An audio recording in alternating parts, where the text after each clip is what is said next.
Hi, today we've got another soldering station to take a look at. This time it's the Ersa I-CON, and we're getting towards the end of the soldering stations that we're going to be looking at because I think we're seeing a bit of a pattern with the various soldering stations and how they perform. So there will be one video that covers all of the stations together, but we have got another Metcal station and we've also got the Unisolder to take a look at. So this is a PCB from JLCPCB, our video sponsor.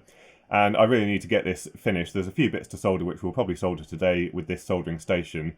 But this will allow us to drive a whole wide range of hand pieces and potentially demystify where all of the technology is, whether it's in the cartridges, the handpiece, or whether it's in the station itself. So on the Ersa website you can see they've got a fairly wide range of soldering stations available. Sort of the base model is these I-CON Nano and the I-CON Pico. We're looking at the slightly bigger stations, the I-CON 1, I-CON 2V, which are all very similar. They just have varying different numbers of outputs and also power capabilities. However, the specifications are a little bit confusing. So for example, this is the I-CON 1. It comes with the iTool handpiece, which it says here is rated for 150 watts, but the station is only rated for 80. We're looking at the I-CON 2V today, which has a station that's rated for 120 watts, even though it's still got that same 150 watt handpiece. So we will have a look at how much power this draws and whether it does deliver, for example, that full 120 watts or even a peak power of 150 watts. Now there's various different handpieces that you can get for it. The basic system is the iTool handpiece, but there's also some tweezers and also desoldering guns that you can get with this station. Now these units are pretty expensive. This is Farnell, which is the cheapest place I found to buy these from. And if you take a look, like the I-CON 1, the single channel soldering station is coming in at £400 plus VAT. The 2-channel coming in at £530 plus VAT. So really quite expensive. And we're expecting good performance here, otherwise it's really going to fail on the value for money front. Now I've not used one of these I-CON stations before, but this iTool handpiece is a very nice piece of kit actually. It's really quite ergonomic and quite lightweight. It does feel very nicely balanced and like we'll be able to do some decent soldering with it. The grip to tip distance is a little bit long, you can see there, compared to the Metcal, so it might lose out on that front. But it certainly feels like a quality piece of kit, and from what I can find, there's actually quite an amount of electronics in this handpiece. If we have a look at the website again, you can see that the handpiece itself actually has a PCB inside it with a microcontroller and some other parts. So from what I can see, what this allows is, first of all, it does the analog to digital conversion for the temperature sensor in the tip, but then we've also got some memory in here which allows the calibration to be stored inside the handpiece rather than in the unit itself. Therefore, if you change the handpiece over to a different one, it will have the calibration settings for that particular handpiece. And then there's also some other things like an accelerometer, so it can detect when you have stopped using it, so it can go into a kind of sleep mode. Now one other nice thing about this handpiece is the cable is super thin and flexible. It is really quite lightweight, so that when you're soldering you don't really feel the weight of the cable pulling down on it. And you can get this in this version, which I think has something like a 1.5 meter cable, or you can get it with a 4 meter cable. So given that this is rated for 150 watts, that does seem very thin. I wonder if they've just sort of got 2 thick wires in here for power and then 2 for communications to the microcontroller in there. But anyway, it is pretty flexible. Probably the most manoeuvrable handpiece out of the lot that we've looked at so far.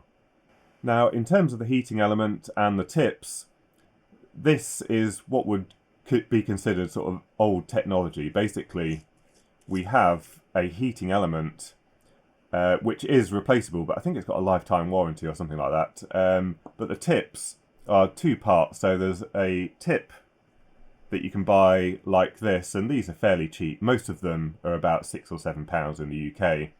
Then you have this collar, but what I've found is it's really quite difficult to separate the tip and the collar. So you almost need to buy 1 collar per tip, because I was actually finding that it comes away from the plastic before it comes away from the tip, and this kind of configuration certainly eliminates the possibility of doing kind of any hot swapping of tips when you're using the soldering station.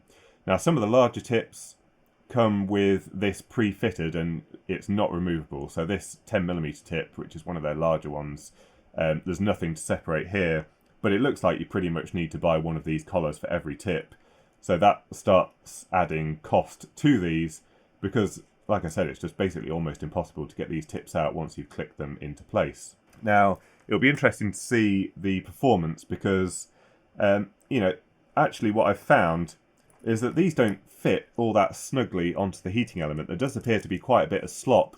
It certainly doesn't grip tightly onto the heating element, even when you've tightened it down. So I don't know how much thermal transfer we're going to get, but what I would expect is that we might see some overshoot and some undesirable behaviour just because we haven't got that direct thermal coupling, and also the temperature sensor isn't in the tip, it's in the heating element, so there's probably going to be some kind of lag as well, because you can imagine you heat something up and then it takes a while for that thermal transfer to occur between the heating element and the tip, and everything in the control loop is just slowed down a little bit. So it'll be interesting to see the performance of this system. But certainly for the price, you would probably expect by now that they're using some kind of cartridge system, which they aren't, which is a little bit of a disappointment really. Now onto the stand, and it's quite a nice looking stand, seems to be quite nicely constructed. Sadly no area for a sponge, and so those that prefer to use a sponge to clean their tips, that facility isn't available. It just has this area here for the brass pad. However, from the photos it looked like it was probably made from some metal that had been painted black. It's not, it's made from a flexible plastic, as you can see. Really quite an odd choice, I don't quite understand that. But one thing that I did find with this is it feels quite sticky, and this came shipped in a cardboard box that was quite fibrous, and this was absolutely caked in cardboard dust, and I had to use the compressor to get all of the dust off because everything just seems to stick to this. The actual part where you put the soldering iron in is made from a hard plastic, and it fits in there quite nicely. There's no automatic setback feature related to the stand itself. It just uses that accelerometer in the handpiece to determine when you've stopped using it. But other than that, it's okay. It's quite compact, and obviously because it's rubber it doesn't really slide anywhere, but it's also fairly lightweight. Just a little bit of an odd choice really for its construction. Onto the control unit, and it's quite a nice looking design. I don't mind it too much. It's got the monochrome LCD at the front here. This is a graphical display on this version. We've got a rotary encoder that you can also press to do the select. We've got two connectors here off to the various hand pieces that you can plug in, as well as an ESD point, and the mains power switch just here. Then at the back we have the IEC connector with the fuse built in for our mains input, and this is not universal input voltage, so you have to pick the correct voltage for the area that you want to use it in. And you can see here there's also place for a D-sub 9-pin connector. This is for the communications interface that you can have to communicate with some of the other devices in the range. Now, one criticism I do have is, although it feels really quite heavy, that's just as a result of the iron core transformer that's in here. The actual casework does feel pretty cheap and really quite flimsy. I think if you accidentally knocked this, it would be quite easy to break. It just feels like plain ABS, really not a lot of quality to the chassis itself. And also you can see on the aluminium, the brushed aluminium front panel that's sort of stuck over the front, there's some distress marks.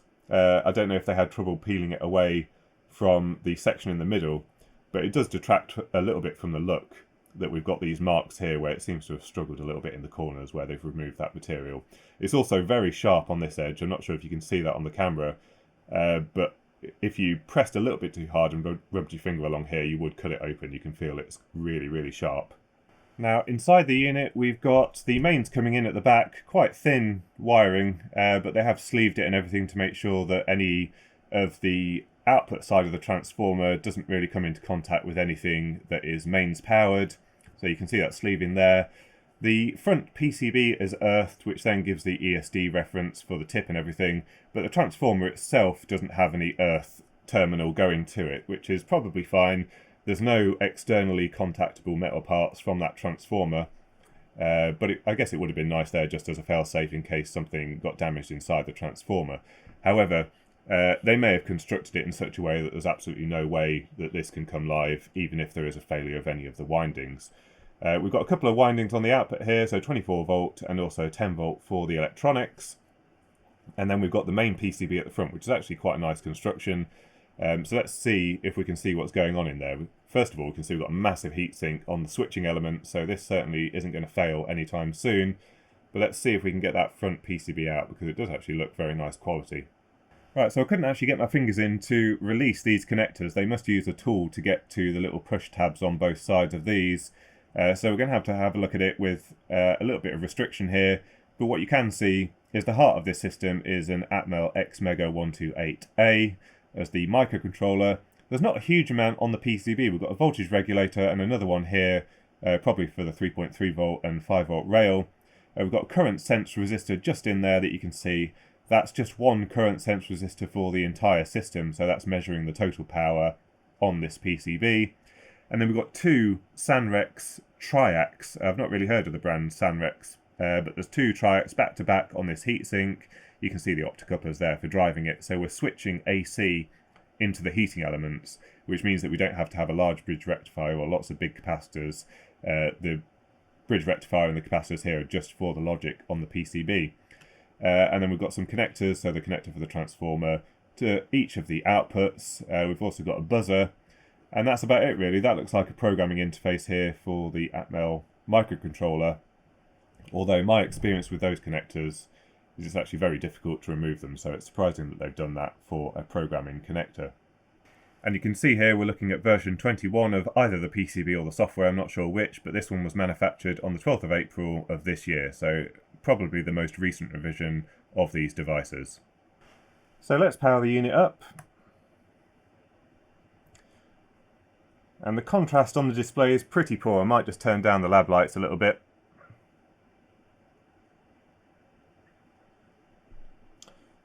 And what you can see there immediately, there's massive overshoot. 330 degrees is the set point, and it went up to 365 degrees C. It's picked up that there is only a tool on this side, the I tool. This side it says no tool because there's nothing connected into here. But it is drifting all over the place. I mean, I would expect the temperature control to be quite difficult to keep at that very exact temperature, but it is drifting quite a lot. You can see the power meter at the bottom there going up and down. To adjust the temperature, we can just use the rotary encoder, which appears to be quite responsive. It also has acceleration, so you can jump very quickly between temperatures. So if you wanted to increase the temperature, I think you have to press click it in to accept it, and then we see the temperature jumping up. Let's see what it does this time.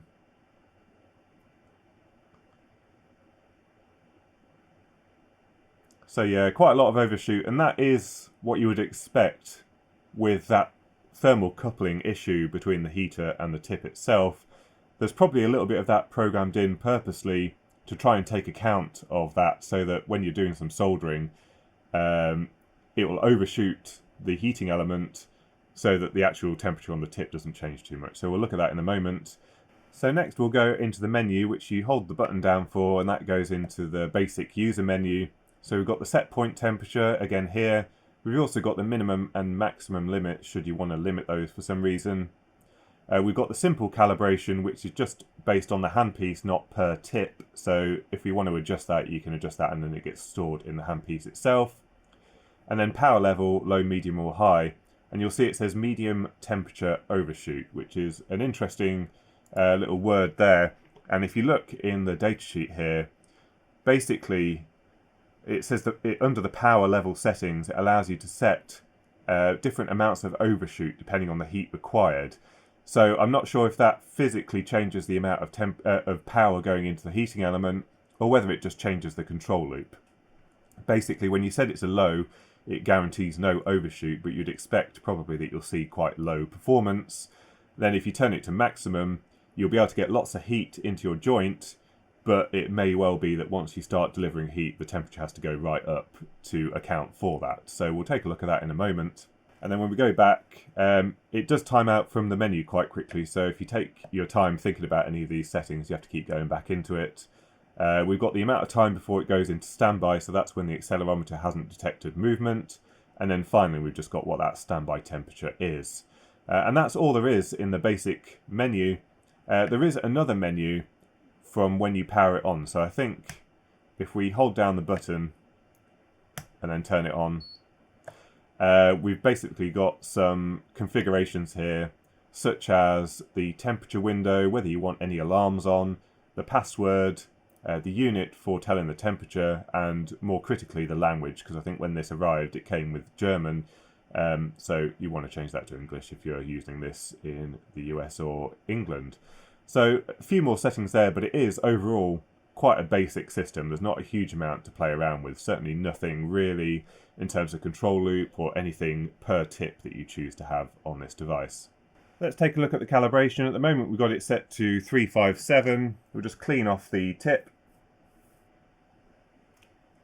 You saw that dropped quite a lot there actually, so let's try and look at this.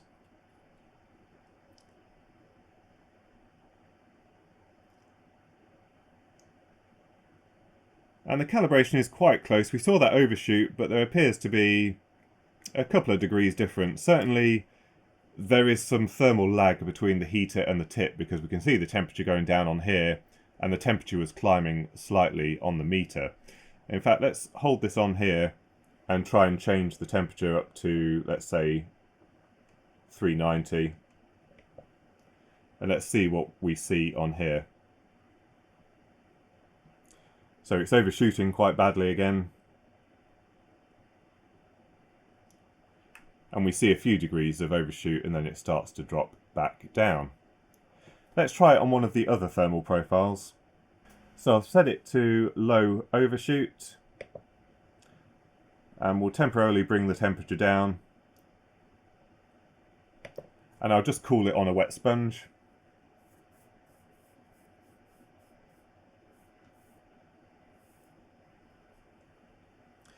Now remember it says no overshoot here, so let's try this out.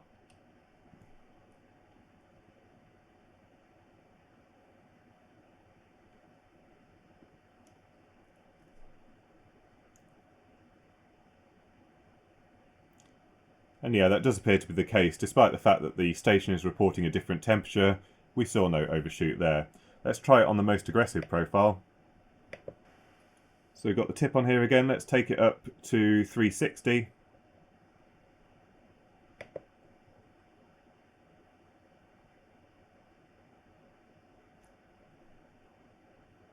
And that's 60 degrees of overshoot on here. Massive overshoot on the meter. It's supposed to be 360 and it's already well over 400. So let's see what happens if we put a wet sponge on the tip. This is still on the high overshoot profile. Temperature set to 330, and we'll put the wet sponge on here.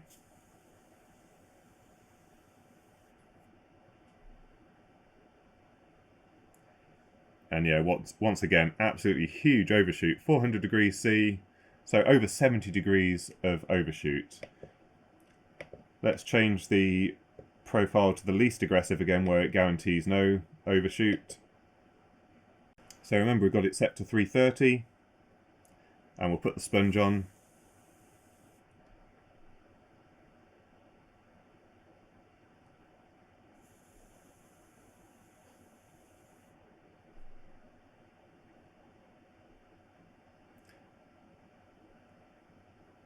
And we see almost 20 degrees C of overshoot there. So even on the least aggressive profile, we do see some overshoot when we're trying to deliver into a high thermal load. So we've got some connectors to solder on our Unisolder board from JLCPCB, so let's solder these up and see how it behaves for some general purpose soldering.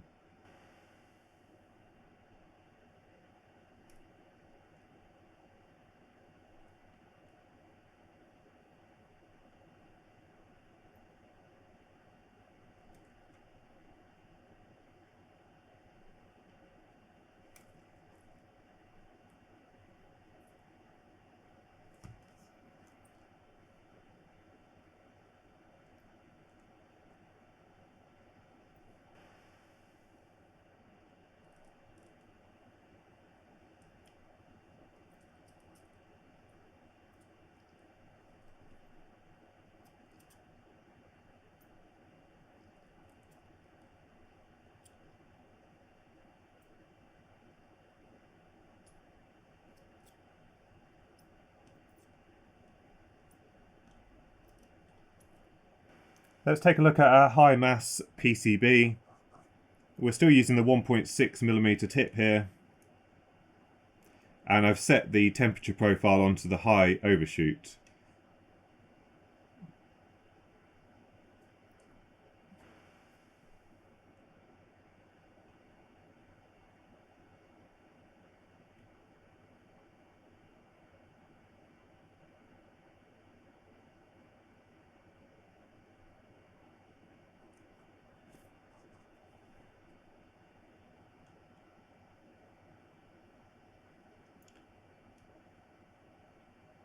So even on the high overshoot, we're still struggling quite a bit to melt the solder onto these pads on this 4-layer PCB.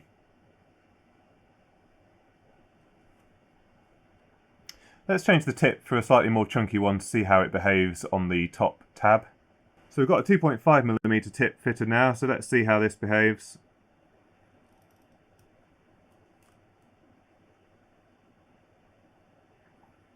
It's still getting stuck.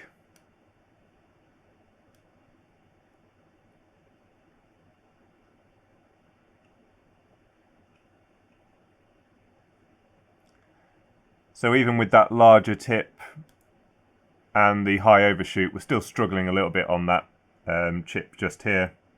Let's try with the 2.5mm tip on the legs just here.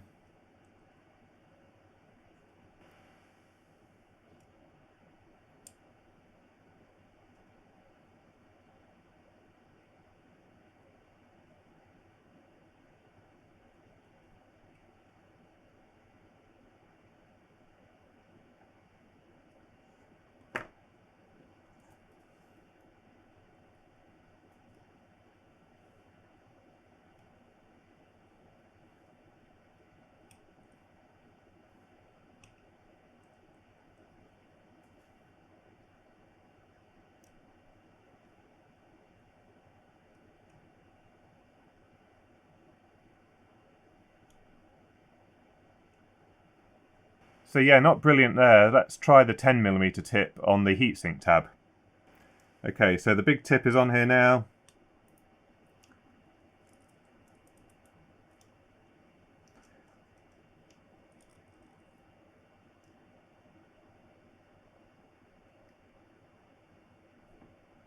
There we go. So certainly a lot better. And I didn't actually see that much overshoot on the soldering station. But that was definitely better. Certainly not instant like we've seen on some of the other stations, but that was quite an improvement.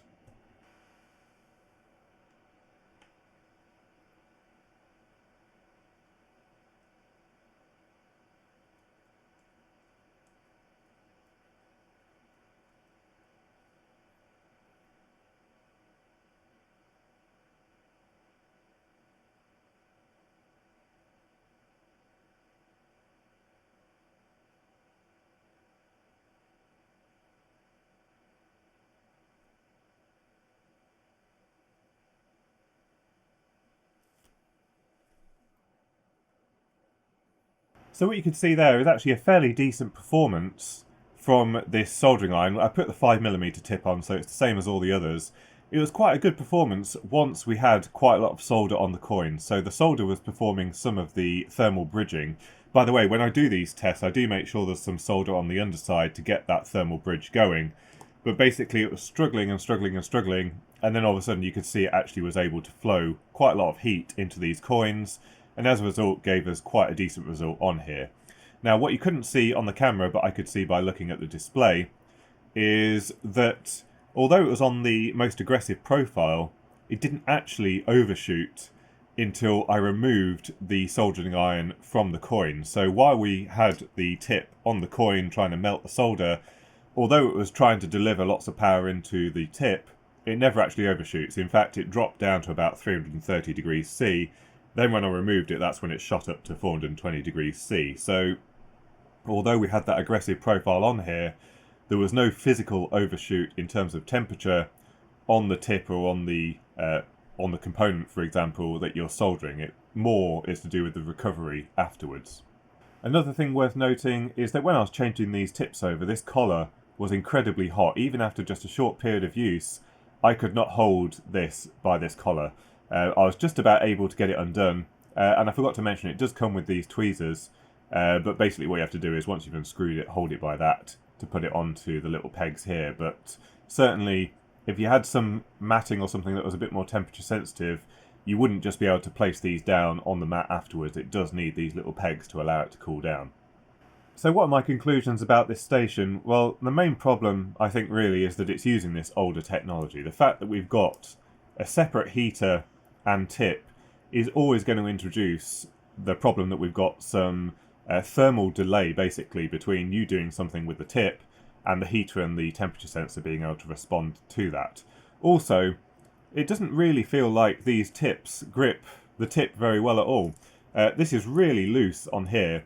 No matter what tip I've used, there doesn't really seem to be a lot of tight contact between the tip and the heater, so that feels like a little bit of a flaw, because obviously with that loose contact we're not getting as much thermal contact between the two, and therefore the thermal resistance is going to increase. So I'm sure they could improve things by gripping that heater more tightly, but as I said, this seems to be pretty loose, and I think there's a bit of a problem there with that causing some thermal delay. However, once the system is able to catch up with the fact that you're actually drawing some heat, you saw on the coin test it was actually able to dump quite a lot of power into the coin and therefore flow the solder quite nicely. But what you'll find with day-to-day soldering, especially on the bigger components, is that you just have to end up holding the soldering iron there just that little bit longer compared to what you would do on a cartridge-based system.